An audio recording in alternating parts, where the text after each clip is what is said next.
Today is March 27th, 2023. This is an interview with Dr. C. Dale Elifrits, who is retired professor from the University of Missouri at Rolla, now known as Missouri University of Science and Technology. And this interview is being conducted as part of the American Institute of Mining, Metallurgical, and Petroleum Engineers Oral History Program in cooperation with the Society for Mining, Metallurgy, and Exploration. I'm Steve Gardner. I served as the 2015 president of SME, and I serve as a trustee for AIME and will be 2025 president. We are here on the Northern Kentucky University campus, and we are going to discuss Dr. Elifrits' experiences in the mining profession as a professor and his contributions to the field.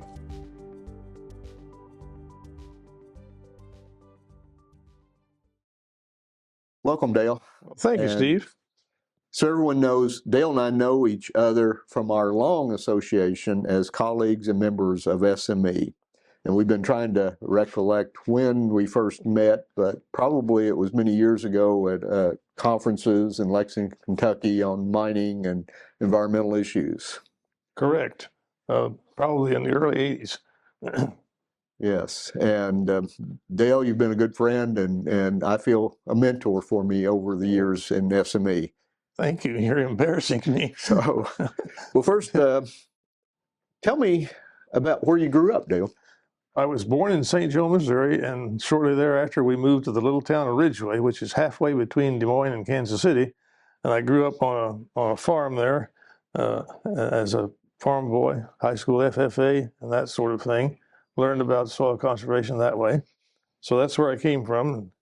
My mother was an elementary school teacher, and my father was a road maintenance manager for a road district, which he had done for many, many years and had actually started in that kind of work in the 1930s, really the 1920s, but fully in the 1930s. Well, very good. We share that farm background because I grew up on a farm as well, and my first degree was in agricultural engineering. So, or what influenced you to become an engineer? Probably the work that my father did. He had no formal education, but he turned out to be a really excellent machine operator and built lots of terraces and farm ponds for the Soil Conservation Service, and I was involved in some of that at the end of his career of doing that. Then he got into road maintenance and heavy machinery maintenance, and that got me involved with what he was doing as a kid, and I had seemingly quite an interest in science and math, so it seemed appropriate to look at something like that, although I didn't initially get a degree in engineering.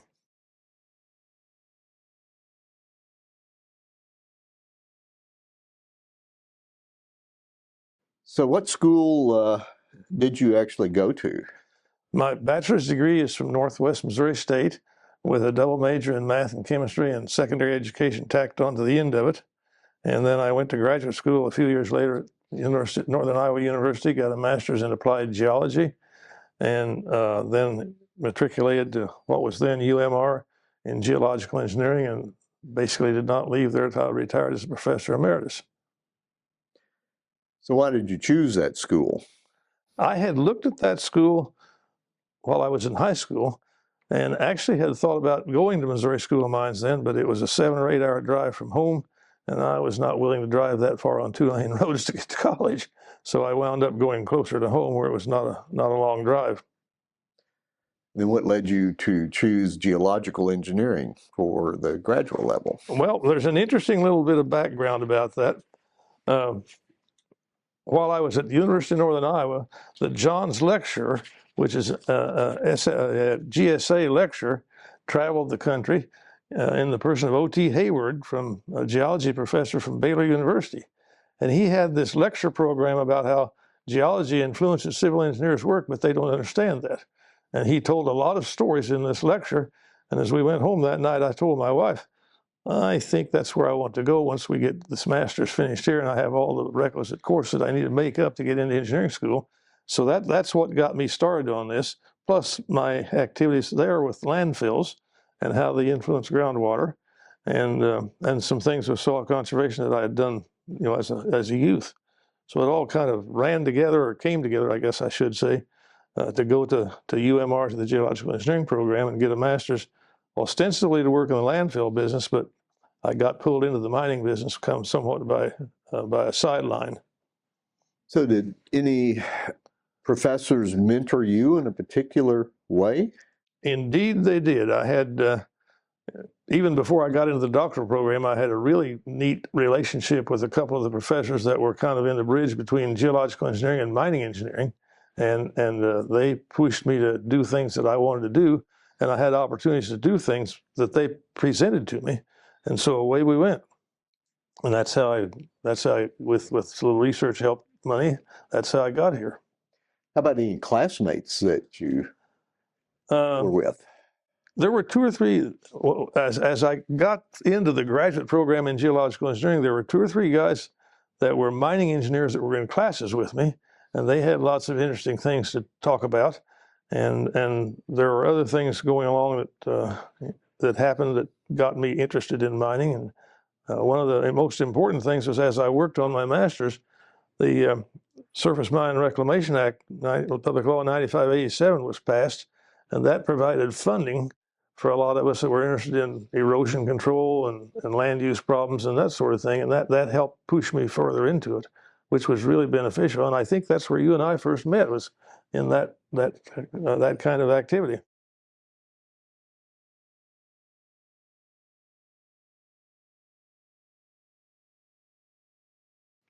So how did you get your first professional job in higher education?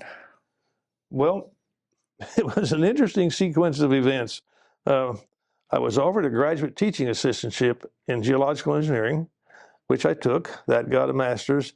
And when I finished the master's and took my oral exams, the chairman of my master's committee wrote me a card saying, in the wisdom of the geological engineering program, you're qualified for your PhD. How soon will you enroll? And I wasn't sure what Tom Beveridge was talking about, so I called him and he said, well, we need more help. We need you back here. So I went back to UMR and entered into the PhD program, which evolved into a tenure track research position, which then evolved into a faculty position. And the rest is sort of history, the next 20-some years in the faculty. So what all did you do in that position? Job duties, research, etc. The first research work was, as I mentioned before, funded by the Land Reclamation Act, the Congress Act, and it was measuring the area of revegetated surface on abandoned surface coal mines in southern Illinois and north central Missouri. That's where it all started. And then when we got that fairly well done and away from it, we were contacted by NASA, who wanted to step out their digital processing of Landsat data and see it applied to other industries besides just agronomy, which was about all that was being done with it then. So we got involved in setting up a computer processing lab to handle the Landsat data as a base for a database that you could pile other information into, like soils, rocks, rock properties, soil properties, and that sort of thing. And so that funded my PhD work. And that also got me out into the industry doing continuing ed things for the industry. Here's some things that are free from the federal government that you can get in the way of photography and imagery, and that you can use that to help yourself figure out what you're doing in restoring the surface. And that's what moved me over into the mining such as it was in my time. Was it difficult to transition into the profession? No, it really wasn't.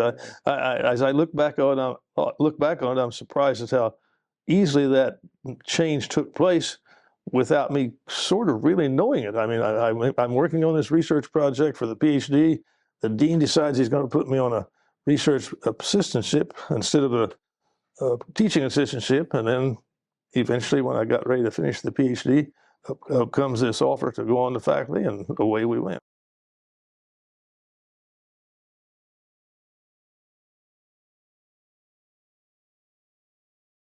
So did you have any influencers or mentors throughout that period? Well, Ted Planch, who was our dean for a long while and who actually wrote the part of the Surface Mine Control Act that had the state mine institutes in it, he actually wrote that for Congress, was a mentor and telling and pushing me to get with the program, get finished so I can be on his faculty and this sort of stuff. Plus, my PhD committee as a whole served as mentors, and we remain close friends to this day, the ones that are still alive. Most of them have passed away, but we're still close friends throughout our careers.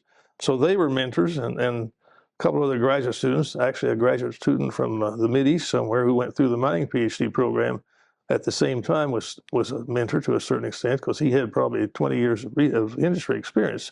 So he could talk about things in industry that I had never seen. And so yeah, there were a lot of mentors, and I look back on those people with a lot of thankfulness because they really helped me.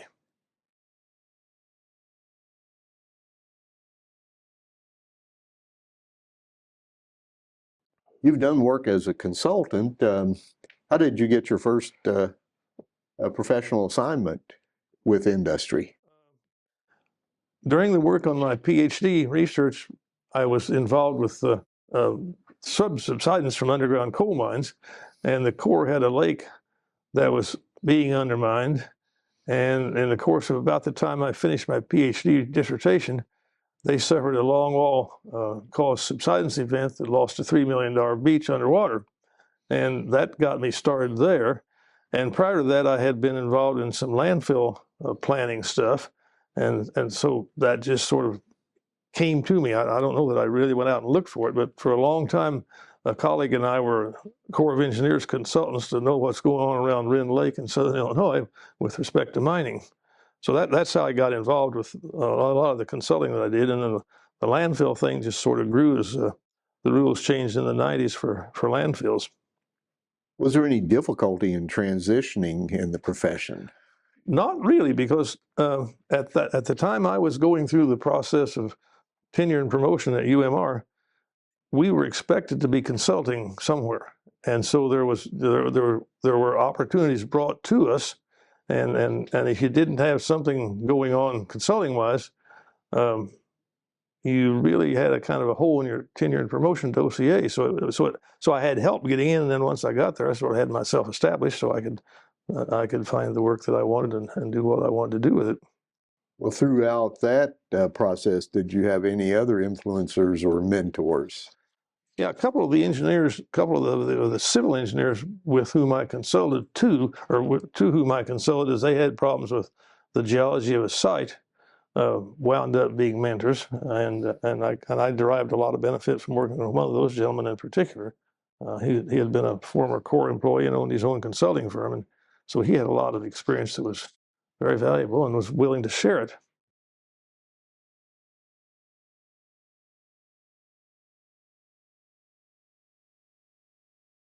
Dale, what other positions have you held, and what other research and work focus have you had in your career? Well, let's kind of start from the beginning.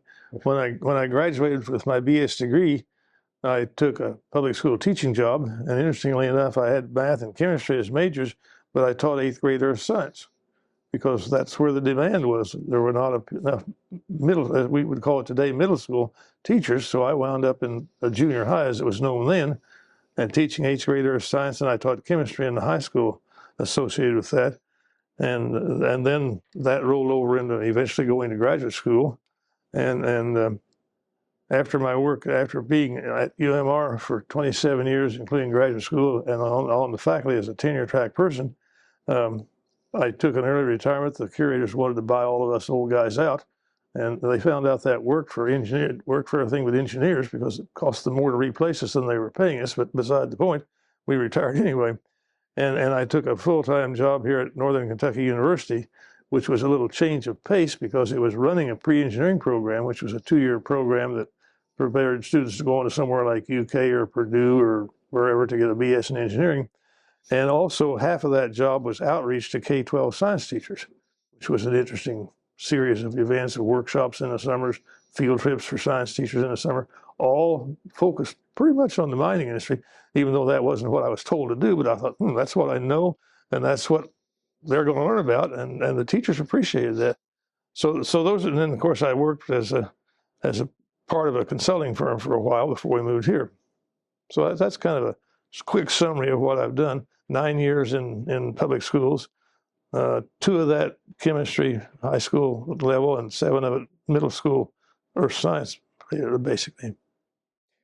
So the vast majority of your career has been in the education field. I know you're very passionate about education.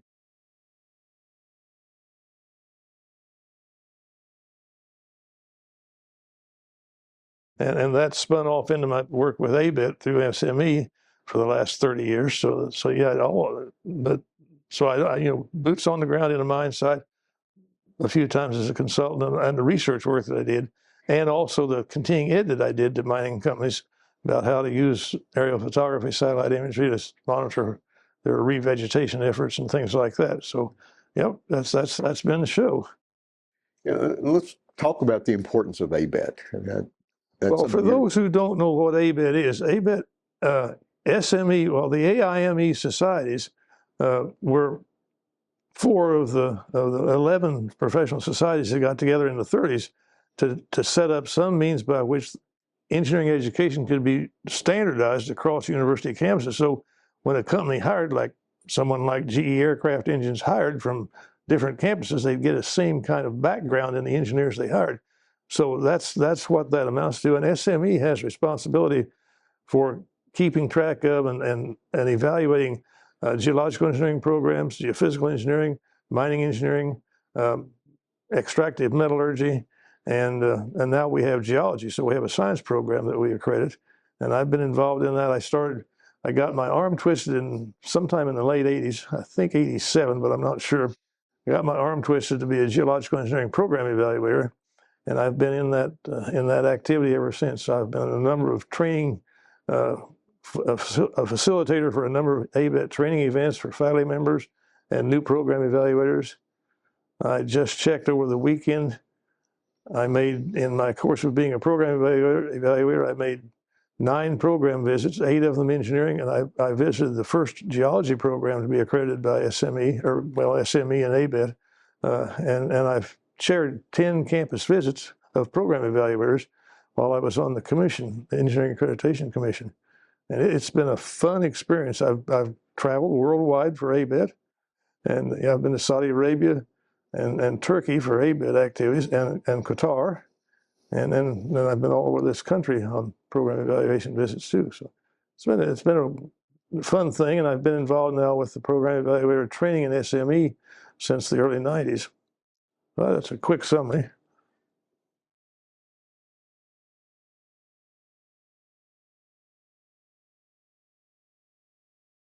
We've done mostly in the academic, but you've also done some consulting work in the private areas. Yeah, 3 of us that were involved individually in different kinds of solid waste management issues in south central Missouri formed a small company called Genesis.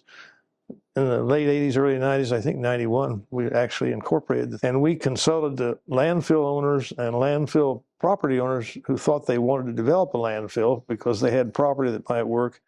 It turned out I did a lot of the geologic characterization for those permit apps to get them started, but in the end, I turned out to be more of a mediator than anything else among regulatory bodies, lawyers, property owners, and engineers that were doing the landfill work, which was really interesting.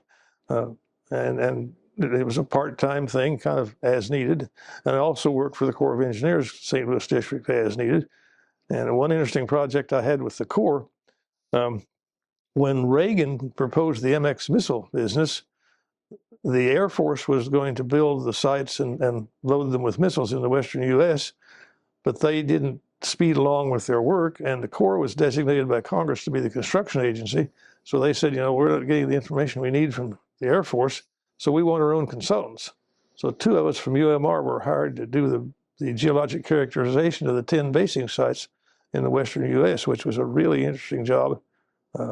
We worked directly under a 2-star general in the Army Corps of Engineers. It was really a fun experience, and it paid pretty well too.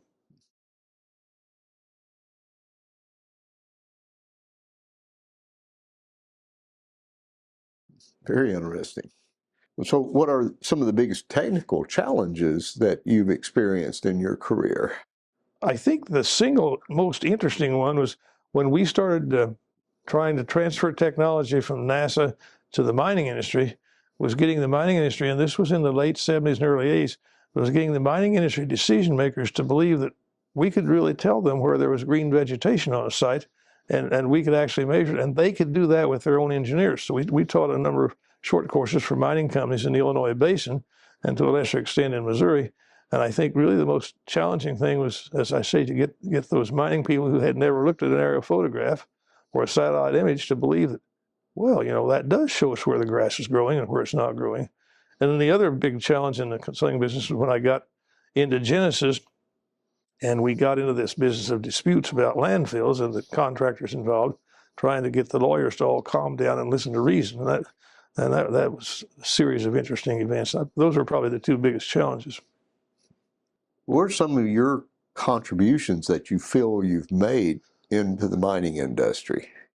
Well, one of the things that we did in my research work was we worked on this business of how can you create a reclaimed surface that will be effectively erosion-free and not contribute to the sediment pond downstream.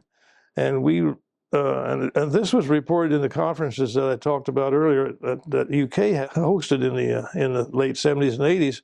We came up with this process of looking carefully at the drainage network in the undisturbed terrain, and then having the mining company cut that kind of a drainage network into the reclaimed terrain as they went through the reclamation process, so that we didn't have water running any farther than it could run without cutting a gully, and then stabilizing those drainage features so they could accept the water and help. And that has spun off into the Texas Railroad Commission, got to where they use that.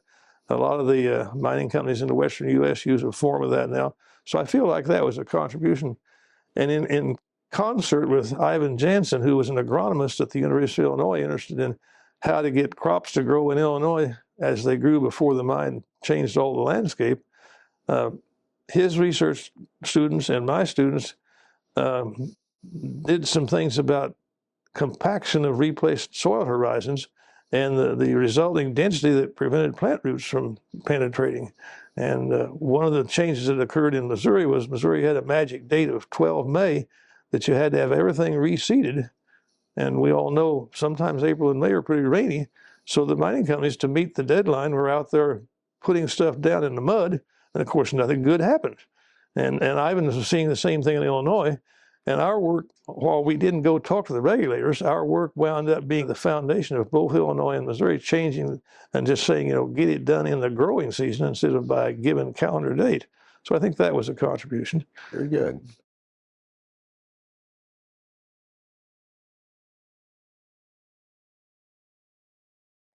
We'll talk about experiences that you've had with colleagues that you can share. Well, I have to think a little bit about that, but I've had some interesting experience with colleagues. Two of us really worked on this whole business of building up a laboratory to process Landsat data, and that went on in my activities at UMR for the whole decade of the 80s. And then when desktop mini computers came out, that all went out the window. But it was really an interesting thing for the two of us, my PhD advisor and I, to work on building that lab and advancing NASA's goal of getting the satellite imagery use out into the public. And that was a really fun thing to do with colleagues. The MX missile basing thing that I mentioned was that one of my colleagues and I did all of that. And that was a very enjoyable experience and a lot of reward from it when you've got a 2-star general patting you on the back, which General Palladino did. And so that was a rewarding experience with colleagues. Well, Dale, I know that you've received a number of honors and awards throughout your career. Let's go through a few of those, if you would, please. Okay. From SME, my first award from SME was the Ivan Ron Award, which is awarded to people that have done significant things in the business of education, and it's named for a personnel chief from Consol who helped all of us educators teach our students what to do in the industry. And then when Ivan was getting up in ages, the SME established that award to recognize educators. So that's one award that I'm quite pleased to have been given many, many years ago, in fact. And some other things, the old GEM annual award, which, as you may or may not know, GEM and MII were merged to create what is now MEC, Minerals Education Coalition. And so the GEM award was for people that had done outreach type work out into the science and science education community. So I'm pleased to have gotten that. I was made a fellow of SME a few years ago, quite surprisingly to me, but that's one.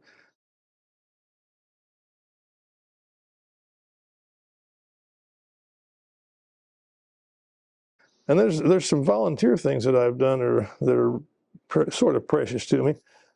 Having started out teaching science in Missouri in the 60s, I became very active in the Science Teachers of Missouri and was active in that until we moved to Kentucky for the whole time from 65 to 2002. And at some point, and I don't remember the year, and it doesn't say on the award, I was given the President's Award for Service to Science Teachers in Missouri. So that's kind of a precious award because it dates back to my high school days, which I was able to continue that activity while I was at UMR with the blessing of the university. And so that's kind of neat. And while we lived in Rolla, I don't know how much people who watch this might know about South Central Missouri, but it's a kind of a tinderbox in the summer when the leaves dry out at the end of the summer and into the fall. So we had a fire protection district, a member-owned fire protection district that protected us around who lived outside the city of Rolla.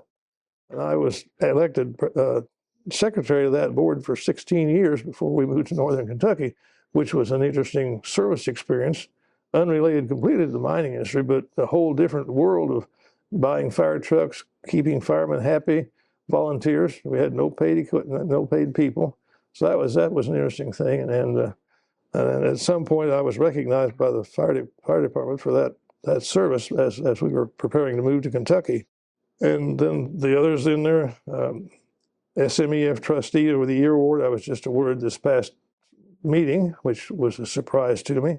And I was awarded a presidential citation a few years ago by one of our presidents. Probably the biggest thing is, quite to our surprise, during the pandemic, I was hoodwinked into this, being told that there was going to be a MEC meeting online that Kathy being my wife, and I should attend. So we get all geared up with my computer, and we go in at the specified time. And Steve knows the other side of this much better than I do. We had no idea that they were renaming the Outreach Award, the C. Dale and Kathy Elifrits Outreach Award. And here I go on the screen, and there are 70-some people when I go into this, what was supposed to be an MEC meeting of 6 or 8. And then it grew up to, 80, Steve, something like that, all told on that, to announce that this award was being renamed for Kathy and me. And I sat there completely flabbergasted. And I don't remember the comment I made to Kathy when I realized there were 70-some people on there. It was probably not a printable comment. So that's probably the award that I am most humbled by in terms of recognition for what we've done. And I'm really pleased that Kathy's name's on it because we've been a team, and without her, I would not have been able to do a lot of the things I do. Well, and I was proud to be part of that. And you and I worked through the old GEM committee, the Government Education and Yep. Mining, and then the Minerals Information Institute when those merged, and then leading into rebranding everything as the Minerals Education Coalition. And that is the MEC Leadership Award that was named in your and Kathy's honor. Well, impressive group of awards, and I think I'm reminded by seeing one of your lapel pins that you were also named an AIME honorary member. That's correct. That happened this last year. This immediate past SME. So now I'm a part of AIME, and I'm humbled to be that way because I'm in tall clover with people like Steve Gardner and George Luxbacher and a few other luminaries in the mining engineering business. So I'm humbled by that.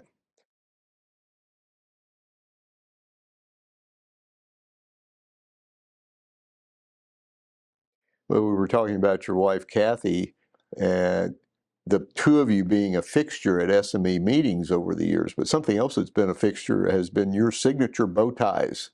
Yep, I enjoy wearing bow ties, and I chose this one because I thought people that watch this video are probably going to be technical folks, and so I've got a bow tie with all the accoutrements of technology in some form, a little antiquated, but there, and this would be a good bow tie to wear today.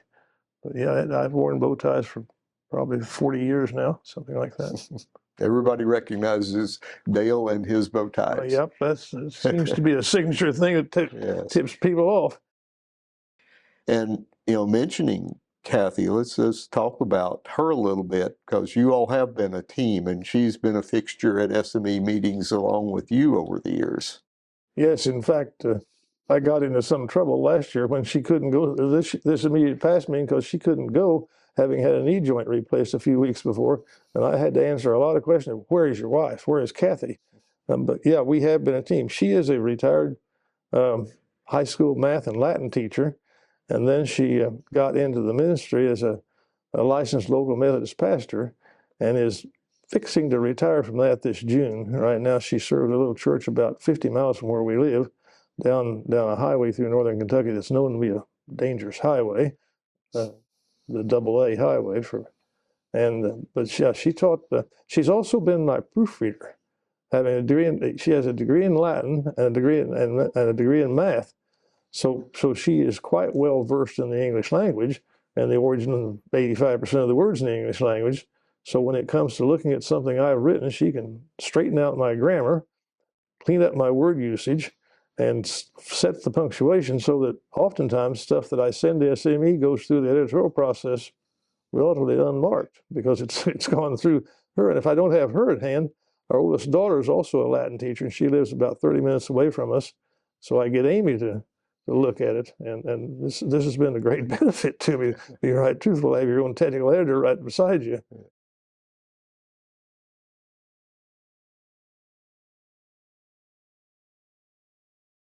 We have two other daughters, just to expand the family, identical twins. Yes, one's left-handed, one's right-handed. The left-handed one is married and has two sons. She and her husband have two sons, both of whom are right-handed, which is greatly discouraging to her. The right-handed one is married and has three daughters, two of which are left-handed. So, and the one with the two sons is a ordained Methodist minister, runs the Wesley Foundation program at Eastern Illinois University. The one with three girls is a high school math teacher and has just finished a master's in special ed to work with kids that have a learning disability or other problems with math, and she's really enjoying that new role of picking up some of these kids that have problems learning and trying to help them. So that's kind of our family background for what it's worth. I'm, as I said earlier, a native North Missourian. Kathy is a native Cincinnatian, right across the river, about probably 12 miles from where we're sitting today. So coming back here to NKU is coming back home for her, which we never anticipated, but it's been really nice to be back here among her family. So this is really a comfortable situation. So how did your work impact your family life, and how did your family support your work? Well, I am blessed with a family that thinks Dad's doing things good and leaves me alone and supports me. You know, we traveled as a family when the girls were small, when we could, to things that I was involved in, and the girls learned a lot more about landfills and surface coal mines than they probably ever wanted to know, but nevertheless they learned, and you know, they're still very supportive. They want to know where Dad's going and what are you doing now and what's next with your consulting or research work, which at this point is nil, but they still ask about things, and they've been exposed to enough of that as they travel, they make observations and call back or text back and say, we saw this, what is it? So they've followed me along, been very, very supportive, and I missed a lot of their events in high school, and they never complained. I was not happy to miss them, but you know, I had sometimes had to put my job ahead of going to some school event, but they've been very supportive. And as I say, AIME works as the second technical editor, so that's been good.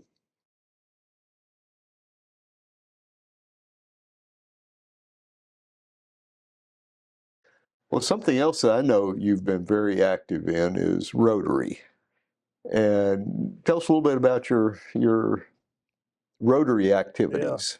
I've actually been in Rotary longer than I've been in SME by about 2 years, and I got involved in that in a very unusual fashion. I had no clue what Rotary was, and a colleague at UMR kept bringing me to the Rolla Rotary Club meetings to talk about some of the things that my department was doing at UMR.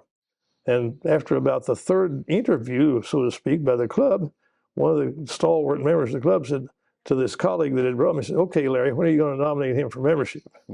And so this fellow nominated me, and unfortunately he died of a heart attack before they got me inducted into the club. So the state geologist of Missouri picked me up as my sponsor, and that got me started in Rotary, and that was 82 or 83, somewhere along in there. And I was club president in 1991, and some of the old timers in the district, if you know about Rotary, Rotary is divided into districts with 30 to 100 clubs in a district. And some of the old timers in our district decided I ought to be a district governor, which I had no desire to do at all. But lo and behold, I was elected to a district governorship. So I was district governor in southeast Missouri, 97, 98, in a district that no longer exists because the state of Missouri had 4 districts, and the 4 districts concluded in the early 90s that there weren't enough people and enough economy around to have 4 districts. We ought to have 3. And I was appointed to the committee to figure out how to redraw the lines. And the lawyer that was appointed to the committee said, "You know, Dale is from Rolla. He has access to maps. So we ought to make him chairman of this committee." So I inherited the chairmanship of the committee, and we redrew the 4 districts into 3. And it was the first time in the world's history of Rotary that districts had been consolidated. So it was a landmark event for Rotary, and it was a really fun event. If you think politics are shrewd, get into Rotary politics and you get the good old boys that have been going to the same conferences for 30 years and they don't want to be moved to another district to lose their friends. So it was an interesting thing. And then I've done a lot of other things in Rotary.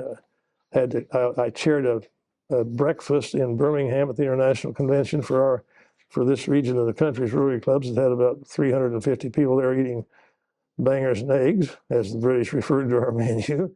And I've traveled some for Rotary. We've hosted some Rotary Youth Exchange daughters that we still keep up with. We've actually gone to Brazil, where they were from, to visit their families. And I'm still active in my Rotary club. I'm having lots of fun. I just found out when I opened the mail from having been gone last week that I've now been scheduled into a presentation at our district conference at the end of April that I didn't even know was happening. So I've got to this week find out what's going on there and what I'm supposed to talk about. But yeah, I've had a lot of that. We've provided a lot of support to Polio Plus to get rid of polio in the world, which Rotary is, with the help of CDC and World Health Organization and some other mainly countries, the U.S., Nigeria, other South African countries, India.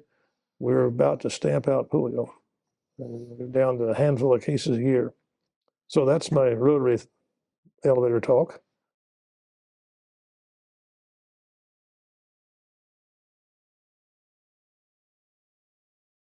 So when did you first hear about AIME and SME? Well, SME I sort of knew about in high school because my first dreams of going to college was to go to the Missouri School of Mines and major in either metallurgy or mining. And at that time, geological engineering had not yet become a department on the campus, so I didn't even have an opportunity to look at that. So as I explored opportunities for post-secondary education experience, you know, I became aware of SME through the information on the catalog and the Missouri School of Mines website. But I don't know that I knew about AIME until I got well involved in SME and saw things going on at SME that were AIME related.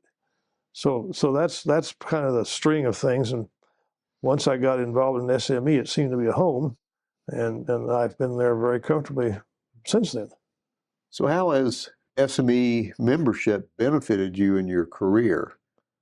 Well, I think the biggest thing is the network that you have. I mean, you develop a network of people that are in the business all across the nation and now to a lesser extent all across the world.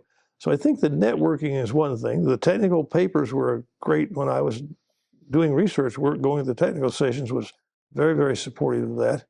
And being involved in education and SME having an active education wing that I could find a home in has been extremely rewarding to me, and still is. I mean, I don't, I just returned from working a booth at the National Science Teachers annual meeting where 6 of us folks from MEC handed out at least 2,000 rock boxes, which the teachers filled for their own rock kits to take home, rocks and minerals. And that was just a really, really satisfying experience, both from the standpoint of working with the teachers and from the standpoint of being with 6 of my close friends from SME, and just being able to be with them for 3 or 4 days and enjoy their company and enjoy their technical competence in their fields. So yeah, I have derived great benefit from SME. There's no question of that.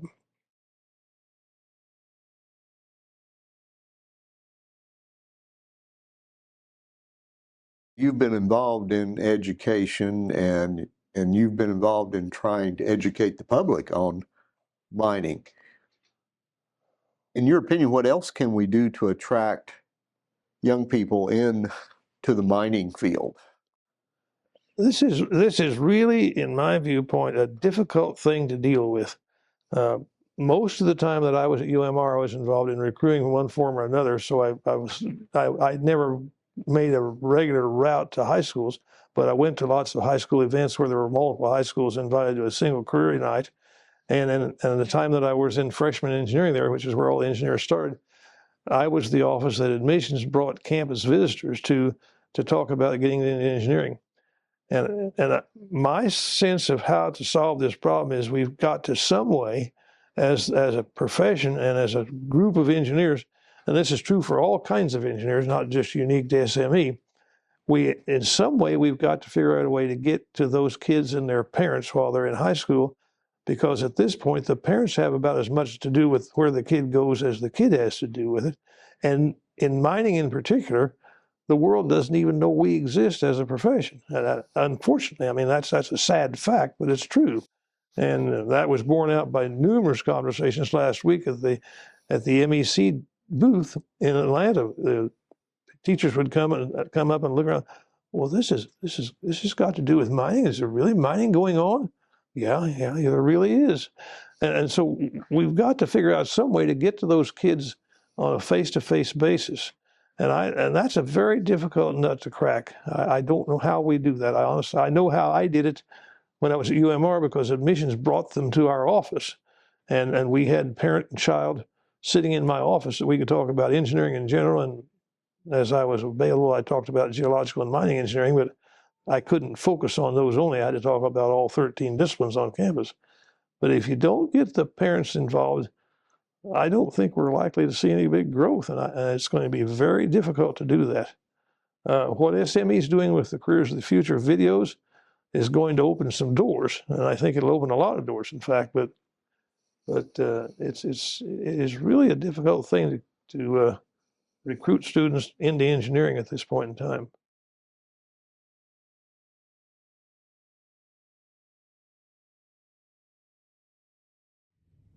Well, Dale, what has made working in the mining industry meaningful to you, and what's been your favorite part of working in this field? Well, I think one thing is to know that in some small way with some of my research work, I think I've made a contribution to erosion control in some places.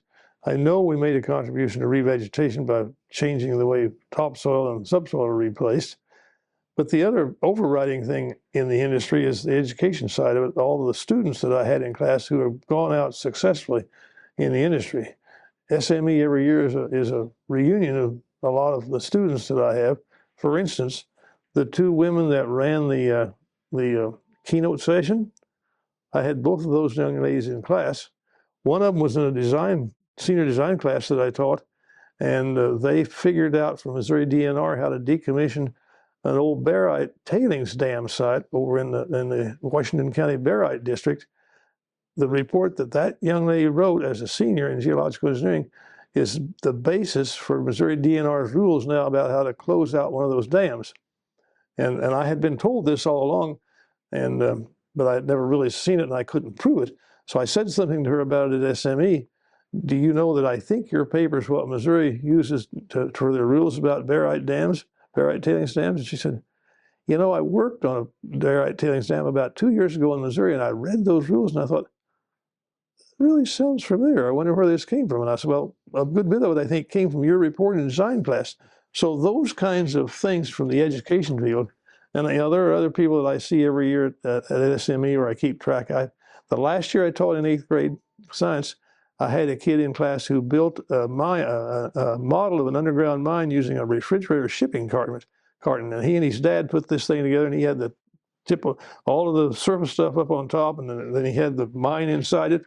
And he actually had from an erector set, he had a little toy hoist arrangement where the skip could be hauled up to the top on a string. So he wanted to be a mining engineer. He wound up going to UMR in mining.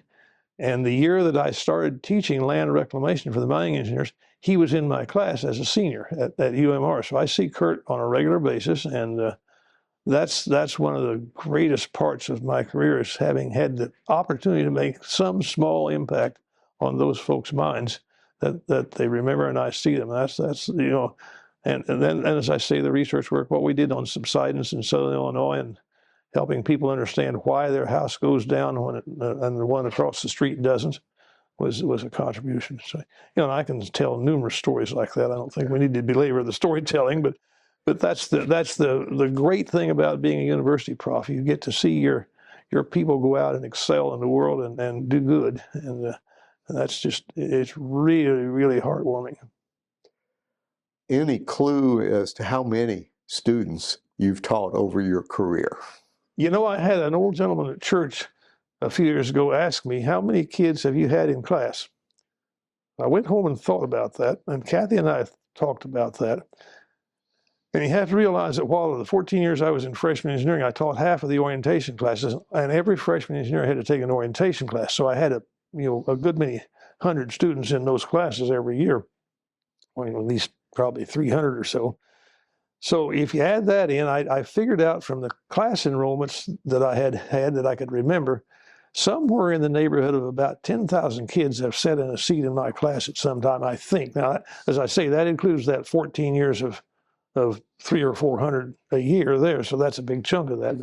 But somewhere in the neighborhood of 10 or 11,000 is what Kathy and I finally calculated up, and I probably have kept in contact with 40 or 50 of them pretty regularly. Yeah. And I was actually invited back to Smithville, where I started teaching in Smithville. One of the classes that had its 50th reunion a year or so ago that I had it, all those kids in class, they hunted me up and invited me to come to their 50th reunion. I had a conflict and couldn't go, but you know, those rewards you can't put a price on. They're really satisfying rewards that would stay with you. That's great, Dale.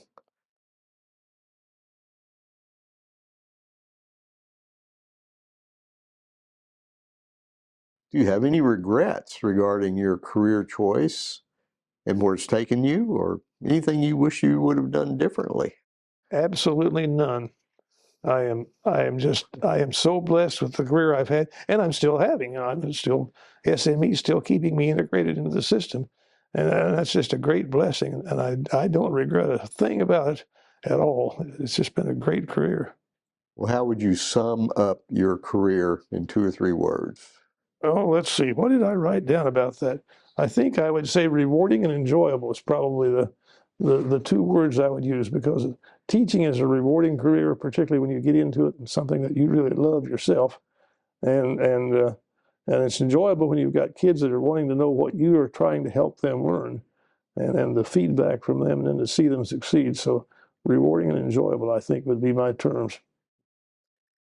Well, Dale, is there anything else you would like to add to our discussion here today?